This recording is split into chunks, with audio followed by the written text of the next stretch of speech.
یا انویسٹرز نے کہا ہے کہ ان کو اس حکومت پہ اعتماد نہیں ہے. تو نہ اندر اعتماد ہے نہ باہر کے ملکوں کو اعتماد ہے. اور ان کے پاس اب روڈ میپ کیا ہے کہ اب ان کے پاس کیا طریقہ ہے کہ ملک کو ادھر سے نکالیں گے؟ کوئی روڈ میپ نہیں ہے. ان کے پاس آج جو اسحاق ڈار نے آ کے شروع میں کہا میں موڈیز کو بھی ٹھیک کر دوں گا تو آئی ایم ایف کو بھی ٹھیک کر دوں گا، آج وہ چپ کر کے بیٹھ گیا ہے. کیونکہ کوئی باہر سے لوگ ان پاکستان میں نہ انویسٹ کریں گے، نہ باہر کے کمرشل بینکس پاکستان کو قرضے دیں گے، کیونکہ پاکستان کا جو رسک ہے اب ڈیفالٹ کی وہ 100% سے بڑھ گئی ہے. اور دوسری طرف جب اندر بھی لوگ انویسٹنگ کریں گے تو ٹیکس کلیکشن اب گرنی شروع ہو گئی ہے، ان کی آمدنی کم شروع ہو گئی ہے. اور انڈسٹری یہ یاد رکھیں کہ جو سب سے بڑا ہمارا کارنامہ تھا، ہمارا جو پاکستان کے اندر انڈسٹریل گروتھ تھی وہ 10.7% پہ تھی. یہ بھی کوئی 17-18 سال کے بعد سب سے زیادہ انڈسٹریل گروتھ ہو رہی تھی، جس سے نوکریاں مل رہی تھی.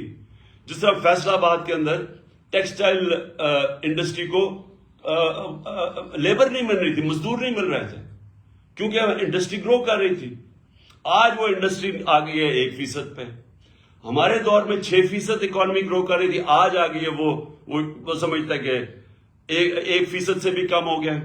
اس کا مطلب بے روزگاری بھی بڑھتی جائے گی. اور اس کے اوپر جو زراعت ہے، جو کسان ہیں، آج کسان سڑکوں کے اوپر تھے. کیوں تھے؟ کیونکہ کسانوں کے اوپر جو چیزیں ہم نے جو ان کا فائدہ کروایا تھا، ہم نے جو کسانوں کو پیکج دیا تھا، جس سے ہم نے انشور کیا تھا کہ ان کے جو ان کو منافع ہو، ان کی آمدنی بڑھے. ہم نے جو شوگر ملز کو دبایا تھا کہ آپ نے صحیح ٹائم پہ کرشنگ کرنی ہے، پھر کسان کو صحیح ٹائم پہ پیسے دینے ہیں اور پورے پیسے دینے ہیں.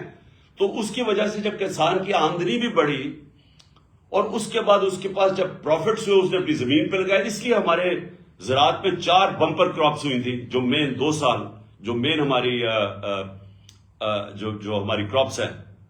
تو آج کسان اس لیے رو رہا ہے کہ ڈیزل کی قیمت کہاں سے کہاں چلی گئی. اور میں ڈیزل کا یہ بھی بتا دوں کہ ڈیزل اور پٹرول ہمارے دور میں 150 روپے کے اوپر 1 لیٹر تھا. اور یاد رکھیں انٹرنیشنل مارکیٹ کے اندر اس وقت تیل کی قیمت 105 سے 110 ڈالر تھی پر بیرل. آج وہ نیچے آ کے 80 پہ پہنچ گئی ہے، 80-81 پہ. اور آج ڈیزل پہنچ گیا ہے 235 پہ، پٹرول پہنچ گیا 240 پہ یا 44 ہے. روپیہ ہمارے دور پہ جب انہوں نے نو کانفیڈنس کیا تھا تو 178 کا ڈالر تھا. آج ان کی آفیشل ریٹ کو چھوڑے مارکیٹ کے اندر 245-250 روپے پہ ڈالر نہیں مل رہا. تو ہوا کیا اس سے جو قیمتیں ہیں، جو ساری کاسٹ ہے وہ اوپر چلی گئی ہیں. 50 سال میں سب سے زیادہ مہنگائی ہوئی ہے. مہنگائی کی وجہ سے اسٹریٹ کرائم بڑھ گئی ہے. آپ پوچھیں ہر جگہ گاڑی، موٹر سائیکل گاڑی سنیچ کرنے کے لیے یہ ہر جگہ اسٹریٹ کرائم بڑھ گئی ہے، کیونکہ مہنگائی بھی بڑھ رہی ہے اور بے روزگاری بھی بڑھ گئی ہے. تو کہنے کا مقصد یہ ہے کہ ہمارے لیے تو کوئی نقصان نہیں ہو رہا، گالیاں تو ان کو پڑ رہی ہیں، لیکن ملک بیٹھتا جا رہا ہے. اور ہم اگر ابھی اپنے ملک کے لیے الیکشنز کی طرف نہیں جاتے تو پولیٹیکل سٹیبلٹی نہیں آنے لگی. جب تک پولیٹیکل سٹیبلٹی نہیں آئے گی اکانومی سٹیبلائز نہیں کرے گی. اور ان کے پاس کوئی طریقہ نہیں ہے اکانومی کو سٹیبلائز کرنے کا، یا انویسٹمنٹ لانے کا، یا کوئی مدد کرے باہر سے.